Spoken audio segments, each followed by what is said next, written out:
Well, that was a surreal experience. Met the driver, just got chucked into a minicab. God, there's no road rules here ever. There's no road laws. They're weaving in and out both lanes. Anyway, managed to bring me to, I was guessing it is my hotel. And the guy, the owner, just came out and met me, just walked me down. It is honestly a different world here. He doesn't speak in English, he only speaks French and Moroccan. But he's gone to get me some tea, I think is what he said. So I said yes, it's polite to drink tea. So we're gonna have some tea and then we're gonna go explore. It's that time again, it's Jono's comprehensive hotel review. This was a little bit different. So we start off, the door is here. It's probably the most secure thing I've ever seen in my life, excluding the fact that you've got like a little hatch there, which is just always open. A nice, small, modest room. We've got our bed here. It's so colourful in here. It looks like Xander Rose has just vomited everywhere. It's got some very funky little carpets. The favourite thing about all of this is the bathroom. So in this little closet is actually, now bearing in mind this is head height for me right now. This is where my head is. So it's a little room, and inside the room is the toilet and the shower, which is pretty cool. Hi. How do I get in? There we go, that's better. It's literally like a cupboard. Yeah, and this is the room. I mean, nothing much more to it.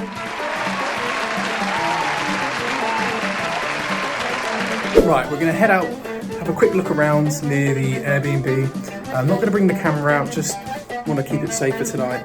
I just want to do some exploring. It's been very short explore, but we can see what we can find. What I mean by maze, I'm not even exaggerating.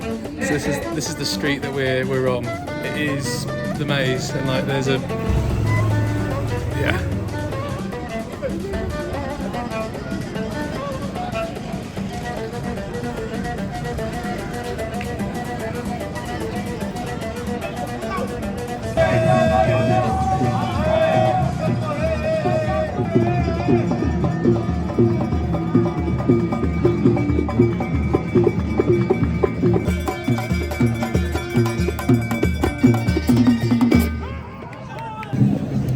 This is another world. What is going on?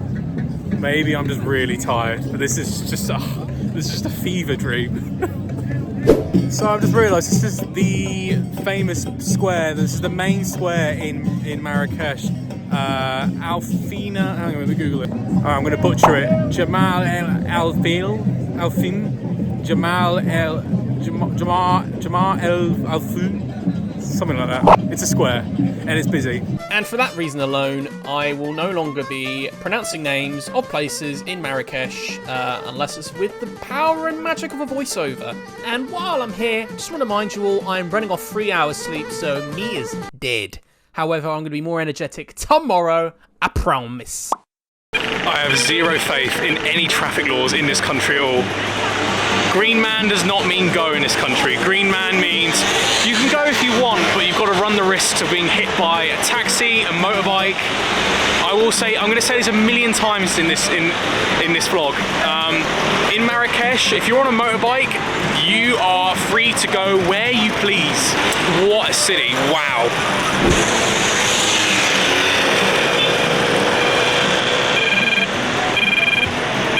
That doesn't mean anything. I'm gonna cross watch. What was that for me? I don't even know, am I safe to travel? I'm stuck in this little island. I'll wait for the next green man. That's a green man there.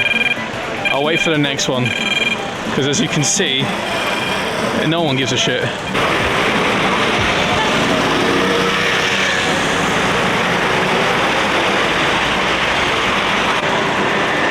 Whatever this woman's smoking, I want some. She's got nerves of steel right now.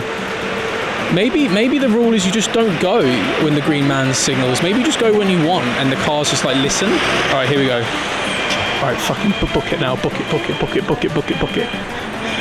Please don't hit me, please don't hit me, please don't hit me, please don't hit me. I've got no insurance, I've got no insurance. I've got zero insurance. Please don't hit me, please don't hit me, please don't hit me. Okay, I live to see another day.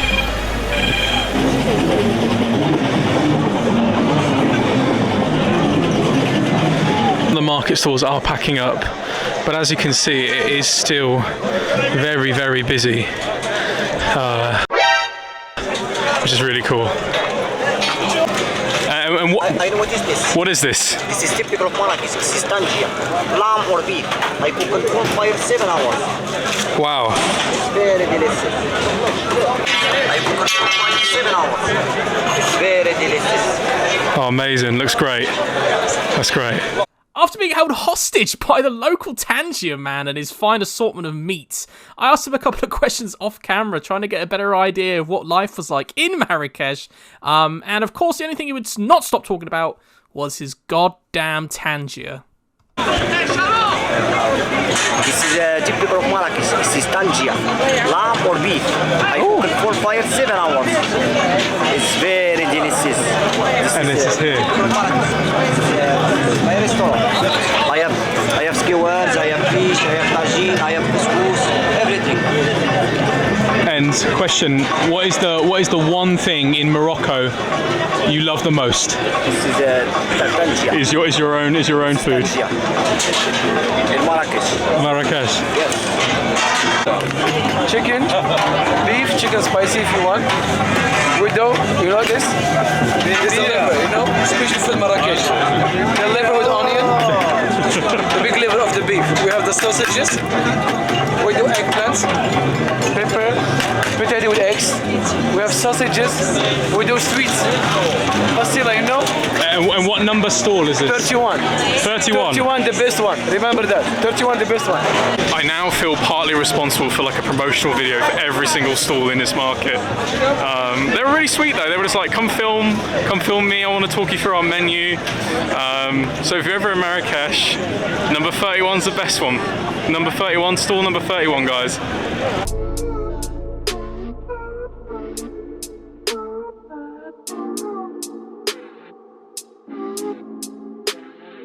So I've just ordered a chicken kebab tagine and a Coke. It's just cost 100 dirham, which is the local currency here. I'm going to need to get some more cash out. That's one of the most important things about Marrakech that I've figured out so far, is that a lot of places won't take card. It's cash only. Dirham, which is the local currency, or euro. Obviously, me being me, I spent all my euros in Europe, not thinking that they use the currency here. They don't use pounds, they don't use dollars. So if you're going to come here, make sure you are stacked up on dirham or euro. So we're going to grab a quick bite to eat, and then we are going to go back to the hotel, go to bed. I am running off 3 hours of sleep. I'm exhausted. I want to see what it's like in contrast in the morning, because I was told by the taxi driver that one of the weird things about Marrakech, it's a slow burner. It wakes up quite late in the day. The nights are by far the most action-packed. It's a Thursday night here, so it's not as busy as it will be tomorrow or Saturday, but it's definitely something different. Like, not even London is this busy in the week. This has nothing on par though with Dublin. On a night out in Dublin, every night is a night out in Dublin. Every night I was there, well, the 2 nights that I was there were, all the pubs were packed, and it was off season. It's January. But speaking of January, if you're looking for a good time to go to somewhere like Marrakech, this sort of time of the year is the best. It's off season, it's very quiet. January, February, flights can range from 10 to 15 euro to 40 to 50 euro, depending on who you fly with, on what day, and where you're flying from. Obviously, I got a connecting flight from Madrid. The flight cost me, I think, 20 euro in total, which is about 18, 17 pounds. And it's just such a missed opportunity not to come here. Oh, you gotta, just sucking out of a dry straw. Oop. So I've not really had an opportunity to sit down and actually vlog. It feels like I've just been doing clips on the go because essentially I've just been on the go. And I wanted to sort of go through why I wanted to do this. So for a lot of those people who are watching thinking, well, what's the point of traveling to 5 different countries in 5 days? You're not going to experience any of it. You're going to spend most of your time in the airport. And I think that they are very good, valid points. But I think, especially after that's happened over the last 2 years with COVID, I just think that you've really got to make the most of life. And I know it sounds really, really cliche, but you know, you've been trapped inside your house for the last 2 years. And for me in particular, I'd never really pushed myself out of my zone, out of my boundaries. And you know, when I travel, I usually go to one destination with a group of people or with Grace or whatever the case. This experience I thought would be a perfect opportunity to see countries I've never seen before, and also do it independently and solo. Having that time to yourself and really just thinking about everything, processing it in your own mind and your own space, and you know, giving your own time to do things. You know, when you're with a group of people on holiday, or you've got a set itinerary you've got to do, you know, you tend to just work through it and you just feel like you've not had a holiday. Here, it feels so relaxing. Even though I'm only in these destinations for less than 12 hours, 15 hours at most, it still gives me the opportunity and freedom to do what I want, when I want. As long as you don't miss a flight, obviously. But I like to think of it as a teaser, as a taster to all these amazing cities and countries that I've never even dreamed of visiting. Just traveling solo is one of the best opportunities to really learn stuff about yourself, but also about the places you're visiting. And we've had a great time so far. Dublin's been a blast. Very wet, but it's been amazing. Madrid and Barcelona, even though they were very short, it was a whistle-stop tour of Spain. It was still really interesting to see the country, visit some of the locations and the attractions in the cities. And it sounds really weird, but just experiencing transport from another perspective. You know, that train we grabbed from Barcelona to Madrid, I booked it very last minute, €20, and I got to see a load of the landscape in Spain, which most people won't see because they just stay in the cities. It really makes you feel like you're one of the locals. Honestly, it's a great way to explore the cities and even the world, really. So I'm really looking forward to what the rest of Marrakech has to offer. We're going to go into the markets tomorrow. We're going to try and catch sunrise tomorrow. I can't promise anything because I'm working off no sleep. And we're just going to see what other cool things we find. Our flight doesn't leave here until 6 p.m. tomorrow. I know roughly how to get back to the airport, so we'll probably just end up walking back to the airport. And we'll try and find whatever we can cram into that time possible. Yes. Oh, that's beautiful. Thank you so much. Look at this.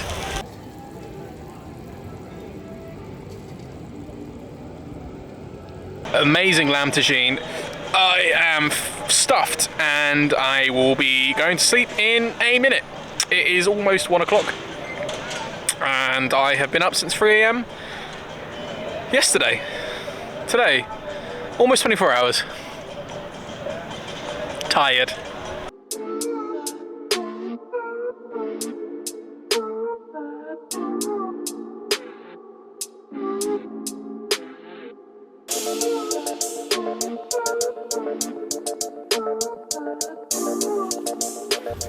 Now, if I hadn't have screenshot Google Maps as soon as I left my hotel, I would have not found my way back. I mean, I'm not there yet. I'm still trying to figure out exactly where it is, but every single street looks the exact same.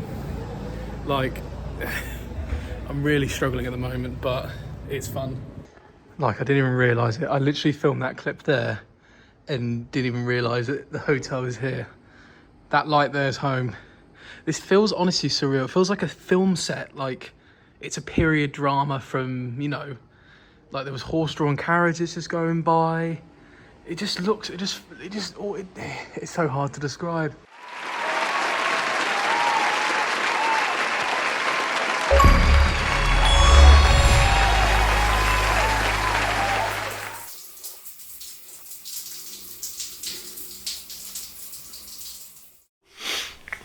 Good morning, everyone.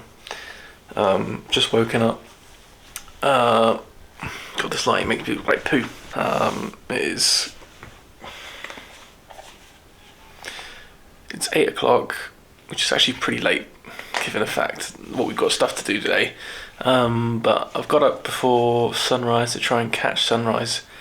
It says 8:30 is when the sun should rise, so we'll try and find somewhere cool to have a look at. And we need to get cash out tomorrow. I want to do it early in the morning at least. And then we've got breakfast at 9. It is day 2 in Marrakech. We're just going to head to the square and find a bank to pick up some money in.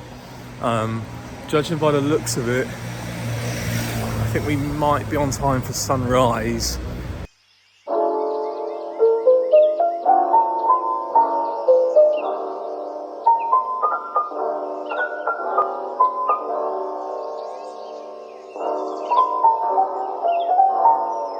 As you can see, this is where the market stall. This is where I came through.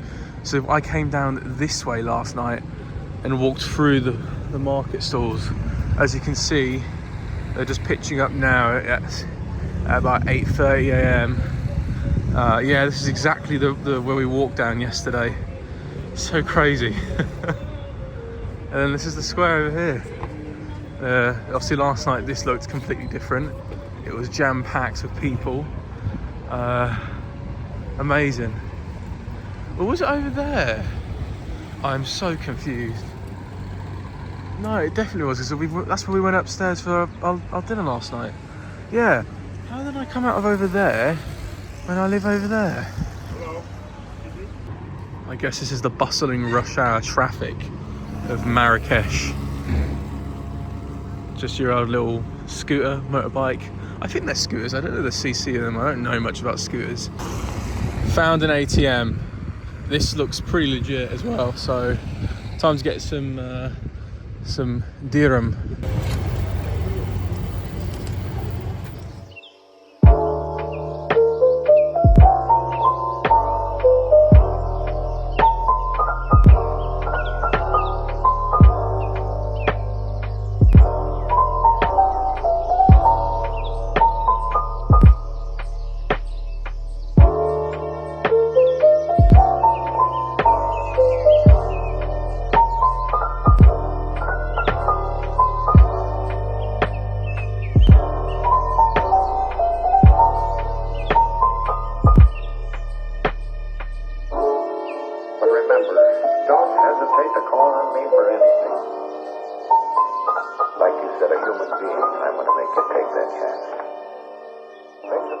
That is us all checked out from the hotel.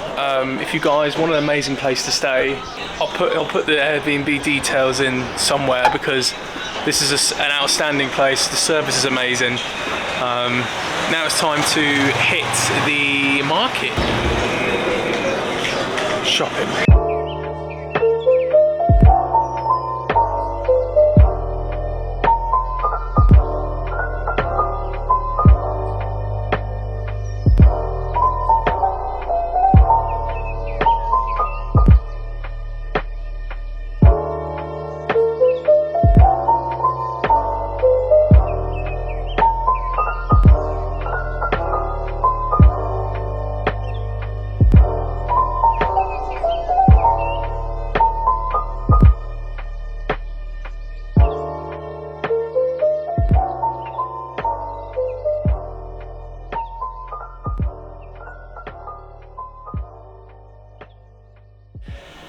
Good morning, welcome to the souk, which is the market squares. I say market square, it's just basically a large area of Marrakech is a market.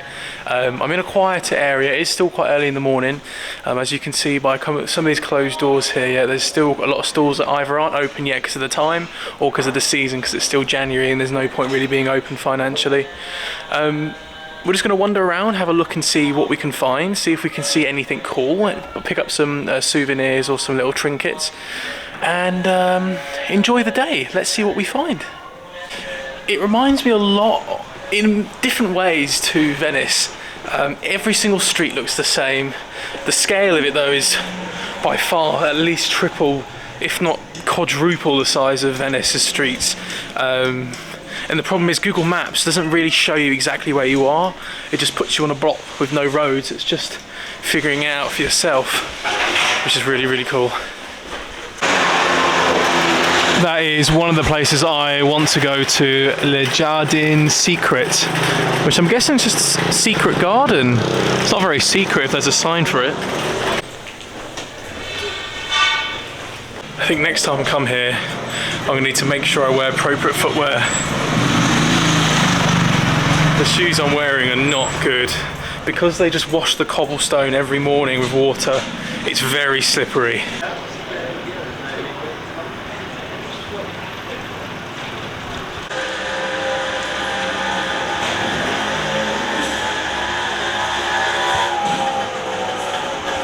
So, I didn't film it, but I had my first taste of Moroccan swindling. So I picked a few things around, had a look, and he sort of did some pricing on them all. I think I bought a pair of earrings for Grace and a little ring. The price was originally 520. And after probably like 5 minutes of just haggling, it brought it back down to about 180. I think I paid in total, which isn't bad. I still not 100% on the currency. I think that was about 16 quid, which actually, in retrospect now, was definitely not worth it. But I just felt so bad. So I was like, okay, I'll buy the earrings for 150. And the guy was like, oh, ring.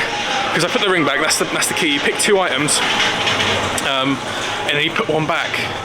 So that when you come to a price on the first item, they think, oh, well, he wants the second item, let me just make a deal.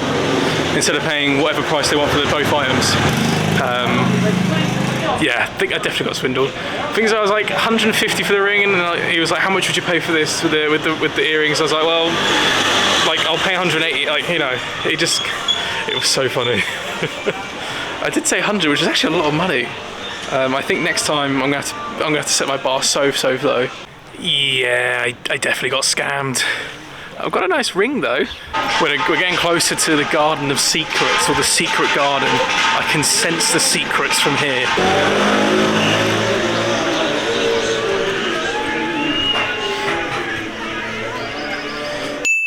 It's not very secret if there's a sign for it.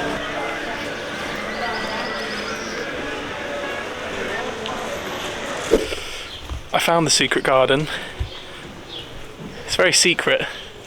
Well, irony, it's actually really well hidden, so it's really hard to find. Beautiful here. So it was I believe, anyway, to be a restored 19th century garden. Oh, this place is huge. Hang on a minute.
A pamphlet here.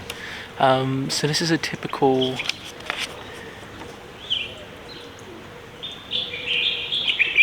this is a Riad, which is like a traditional manor house in Marrakech, and the special thing about a Riad is that in each manor house there is a garden in the centre of the manor. The rule is for it to be closed off in the middle of the manor, closed off by windowless walls for peace and tranquility. And it honestly is that. They said in the pamphlet that in this garden there's trees from 5 different continents, all sharing the same sort of climate, microclimate as Marrakech has. It's littered with fountains, water flowing everywhere. That is one of the main features of a garden in a riad, is to keep all the things growing, all the things pure. The water flowing is a metaphor, I guess, for life, happiness, fertility. I sound very stoic, but it's just because I know it. So yeah, basically back in day, if you had money and you lived in Marrakech, you would live somewhere like this and you just chill out in the garden. You know, sit by the fountain, drink some tea, relax, and in return, you not only would have been a good Muslim because you are doing something to reflect the Quran, but also you would have lived a happy life. I've got some orange trees here I can see.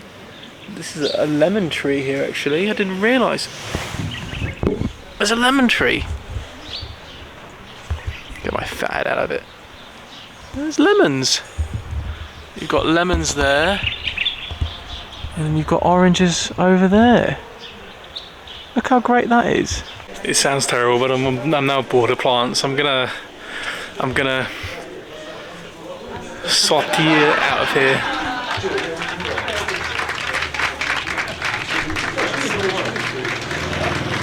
Right, back in the thick of it, let's go.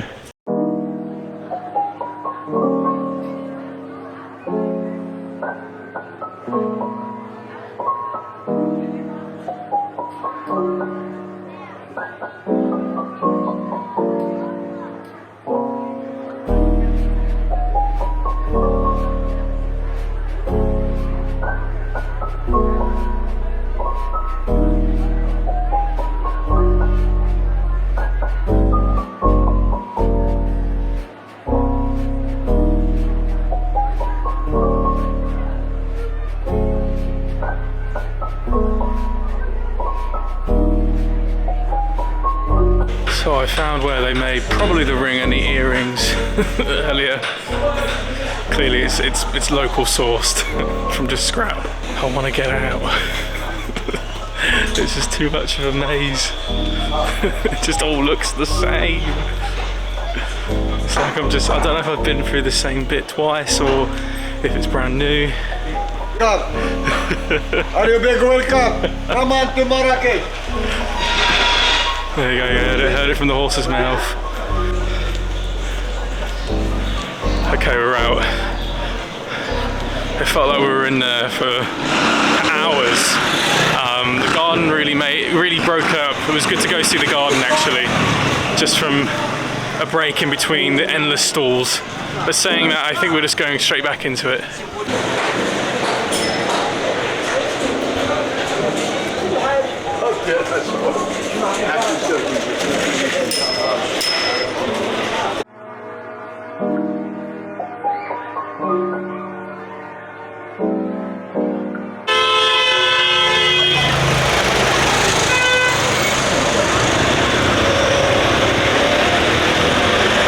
Okie dokie. Achievement unlocked. We've made it out of the Medina, out of the market. Right, the direction, so we need to cross this street and then a sharp left and then we should be good to go.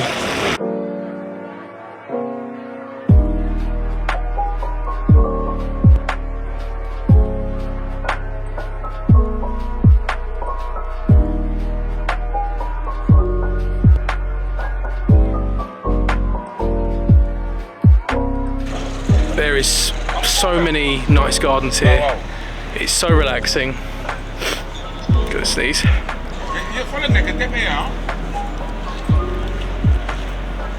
I'm good. Yeah, what an amazing place. What an amazing place Marrakech has been. There's still a couple of things I want to check out. I want to look at the old walls to the Medina, and maybe 1 or 2 palaces here and there if I can find anything. But I'm going to take a sit down in the shade and take my jacket off because it's getting very warm. The t-shirt is out. It's like January 13th or 14th. This would be a crime in the UK, but not here in Marrakech. Beautiful weather. It's mid-20s at the moment, and it's only going to get warmer throughout the day. Let's continue having a look around and see what we can find. Who knows, we might be able to find something cool. Right, we're going to check out our next attraction, which is Said's tomb. I imagine it's probably someone of significance or importance. Probably not your average Joe or your geezer. Maybe a king or a prophet or something along those lines. But it's a tourist attraction.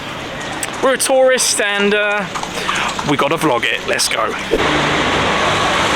So I was just told behind me is actually, and I'm not allowed to film it because there's a security guard over there who's watching me film. But this is where the king lives, the king of Morocco, in this palace. And all the way moving down, there's different gates and there's loads of armed guards. So behind me is where the king is.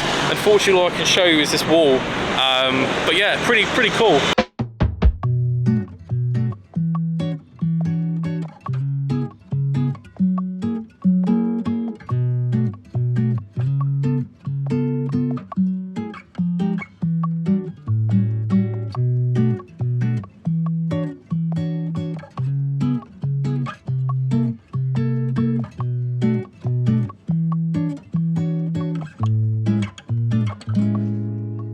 We've made it inside the tomb.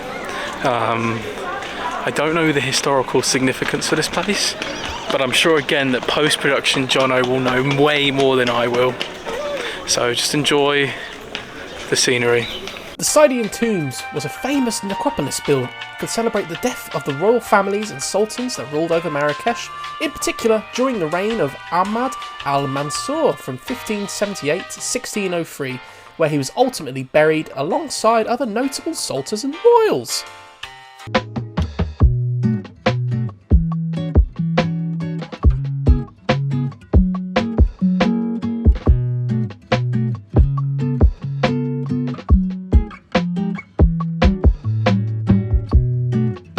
That was the king's tomb.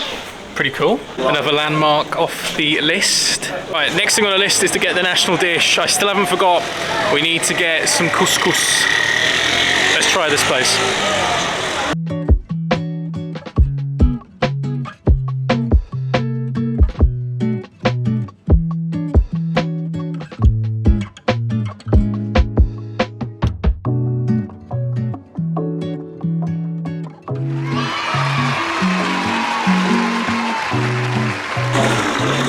Couscous has been devoured.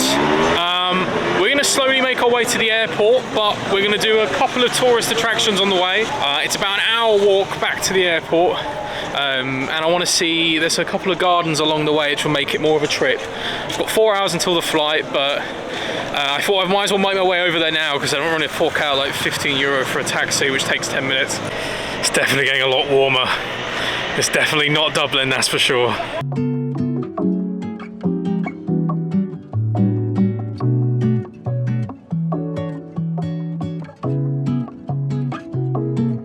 So those are the Atlas Mountains. That's incredible. Look at the size of those. Also, it's crazy to see the snow on the top of the peak. I mean, given Africa, that's probably one of the only places in Africa you'll find snow. So this here marks the halfway point for the trip. We've done Dublin, Ireland, we've done Barcelona and Madrid in Spain, and we are slowly wrapping up Marrakech and Morocco. Tonight we're going to be flying off to Lisbon, Portugal. It's been such a great trip already. I've seen so many wonderful things. Definitely am tired, but there's a sense of adrenaline that just keeps me going. Always going to the next destination, always going to the new country, whether it be going to an airport, a bus terminal, train terminal even. Just that sense of motivation to keep doing something, it really keeps you going, because if you're just milling around doing nothing, then the tiredness hits you and it can get you. So making sure you're always busy and got a plan, got something to do, that's what I found is the #1 important tip for a trip like this. I'm off the beaten track here. I've come to this sort of deserted field in the middle of Marrakech. Looks like a development land, or maybe it used to be some farm field a long time ago, but now it's just barren. There's a bit of rubbish here and there. But the reason why I'm here is to get a better shot at the Atlas Mountains, which I think, if I'm not wrong, is the geographical barrier between Marrakech and the Sahara Desert. I might be wrong, but if I'm right, that's pretty cool that that's a physical barrier between non-arid land and the desert.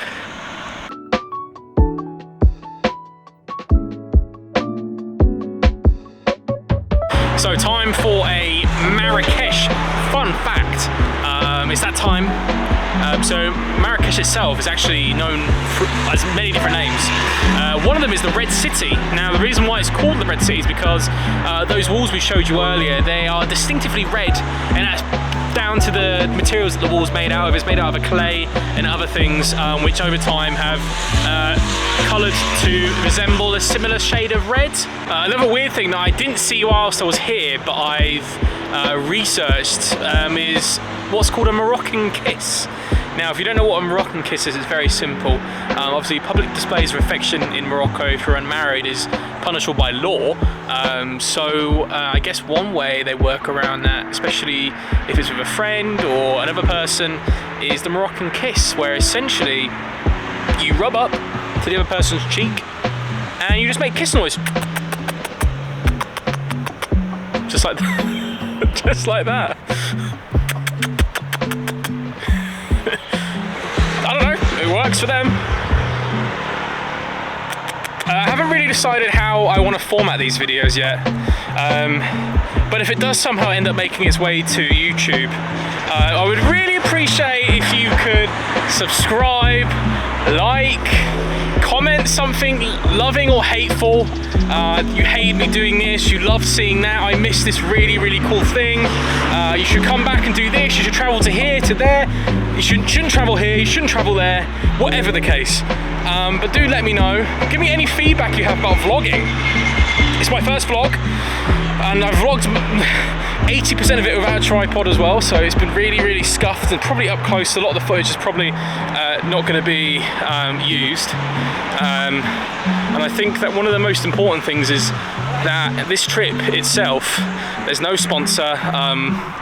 No one's paying me to go on this trip. I'm not being paid by a company. You know, it's all coming out of my own pocket, and I think one way to show love is just by subscribing, by clicking a button. I don't really know what sort of content I will be doing. Obviously, I do a lot of gaming on my Twitch channel, twitch.tv/Jonathan and obviously on YouTube, I do a lot of highlight videos of my Twitch streams, and I'm starting to do travel vlogs. I really am interested in it. I watch a lot of the stuff on YouTube anyway, so I thought, why not try and make something and replicate the content I love watching. So I'm going to pause it here very briefly. Now, I contemplated editing this segment out anyway. Firstly, because the video was pushing around 50 minutes long, and that's long enough. Secondly, due to the circumstances, I didn't manage to get much footage of what actually happened. But after thinking about it for a while, I decided to add it in anyway, and I thought I'd just quickly talk you through what happened. So, the long story short, down this long stretch of road was a beautiful small garden with bushes, benches, a quiet spot secluded away to relax. As I was vlogging down this path, I happened to walk past a few other locals. Every bench would have both a man and a woman sat together. Thinking nothing of it, I just continued down this long stretch of path. Every time I would pass a pair, they would turn away, shield their face from me, seeing my camera. Naturally, I'm very respectful and usually don't go around filming people for no reason, but I guess they just wanted to make sure that it went on the film, or they just didn't want to be seen. Anyhow, as I continued, I saw a horse riding fairly fast towards me further down the path, and then suddenly stop and turn sharply into one of these smaller alcoves which had the benches and the bushes surrounding it. I didn't realise until I got closer that it actually was the police. And as I got closer to one particular interaction, I then realised what was going on. It seemed that the police I had just passed were detaining these couples and was asking for their ID. Then the next alcove along had the same, but on this occasion the woman was very upset and the man was being handcuffed. I spotted a few other officers at the very end of this path, which I thought about filming, but then decided to not to for obvious reasons. I turned my camera off and I was about to cross the street before I heard a loud whistle and saw an officer run after me, beckoning me to come back. I can't make that up. Wow. maybe if I'm a bit more experienced I would have been able to film it, but I was very nervous. So after that clip, I think they clocked on that I was vlogging, so they decided to stop me and was asking me a couple of questions. They were basically just trying to make polite conversation to just make sure I was a tourist, and that I wasn't watching or experienced or sort of captured what was going on. He said, where are you going? I said to Menara Gardens, which is just around the corner from here. Tourists don't really typically walk here. It's more, you get a taxi here and then you go to the airport afterwards.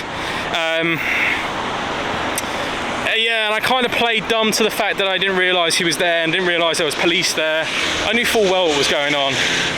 And I just didn't want them to check the camera because obviously it has loads of footage of the police, which you're not allowed to film in this country.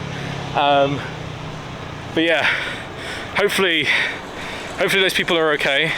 As I was saying before, it is such a shame that people, I mean, cultures are different cultures and religions are different religions, which is fine. It's just a shame that people who maybe can't marry for many reasons, whether it be due to religion, whether it be due to culture or just family differences, and they've got to hide and sneak and basically play against the law just to have a girlfriend or a boyfriend or have an intimate relationship, which to me personally, I know I'm an outsider looking in, but for me personally that is, you know, it sucks, because I mean if I was in that case I would have been arrested years ago, as I think everyone else in the UK would have been at some point in their lives. Yeah, it's just a bit of a shame really. It's sad note to end on in Marrakech, but again, that goes back to a really important point. You should always respect the laws of the countries you're visiting. And just because Marrakech is so easy and so close to the travel from the UK, it doesn't mean that their laws are in any way similar to ours. And as you may have seen in the news recently, when you break a law in a country, especially a Muslim country, it gets taken really seriously. You know, you can be detained here, thrown in prison, and to an extent, the farthest end, you can be executed, you can be killed. So, yeah. I might have overestimated this walk.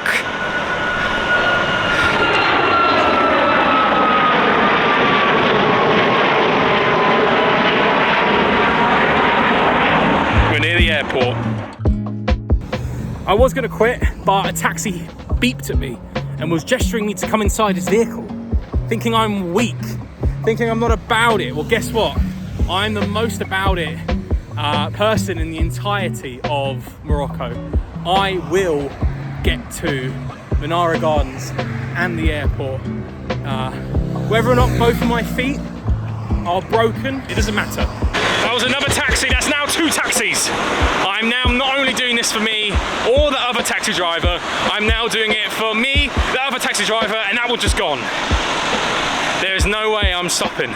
I'm going to Menara Gardens, whether they like it or not.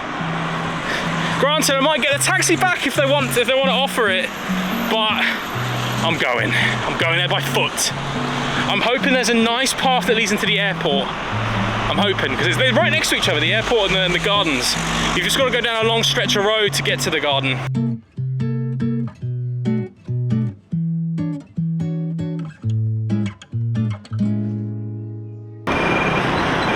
Okay, good news. We've made it to Menara Gardens.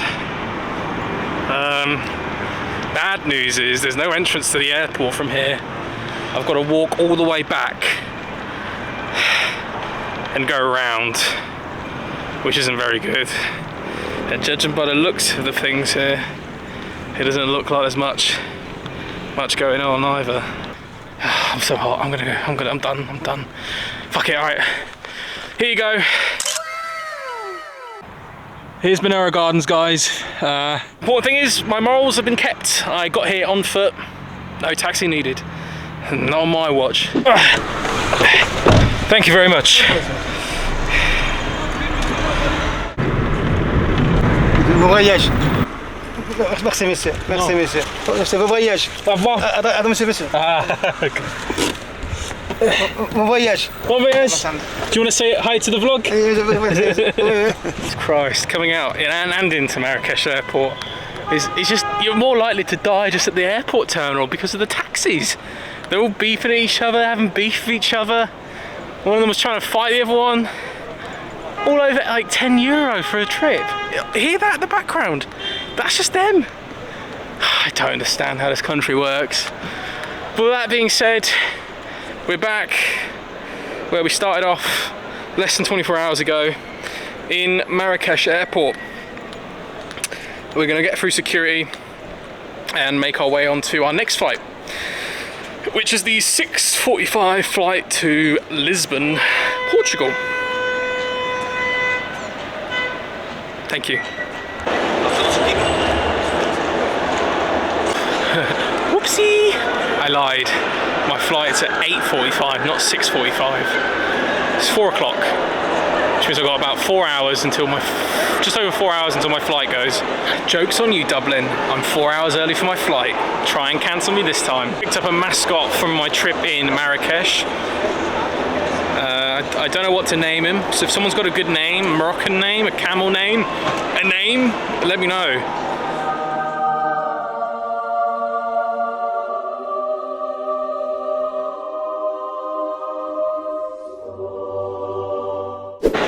This is good. This is like a sausage roll pastry, but it's got like almond. It's like marzipan-y. It's really yummy. Humphrey's not a fan of his. I don't blame him. He's got an acquired taste. Passport security in Morocco has to be the toughest. I had to go through the boarding pass check. No, let me start off. I had to go through the airport security to even get into the building. Then I had to wait ages and get my boarding pass approved. This is even after checking in online. Then I had to go through security where they check your bag. Then I had to go to a passport gate for them to stamp my passport to prove that I've been in and out of the country in a certain amount of time. Then I have to then go through to another check for them to check that the person who did the stamp previously did it correctly, and I didn't just skip the line. And I'm still feeling there's going to be more obstacles on the way. But anyway, we're through. We just come out of duty free, and I am ready for this flight. So ready that I might even treat myself to a meal in the airport. Time to mortgage my house, both my kneecaps and Grace. Let's see if we can find something. But on that note though, depending on how well this vlog does, we might do another one. Depending on how well it goes as well. If it gets more than like 10 likes, then shit, you guys will get yourself another travel vlog. So make sure to like, comment and subscribe. Thank you guys for watching. That is episode 3 over and out. Catch us next time as we make our way to Lisbon, Portugal for episode 4. Thank you very much guys for watching. I hope you enjoyed the video and see you until next time. Bye bye.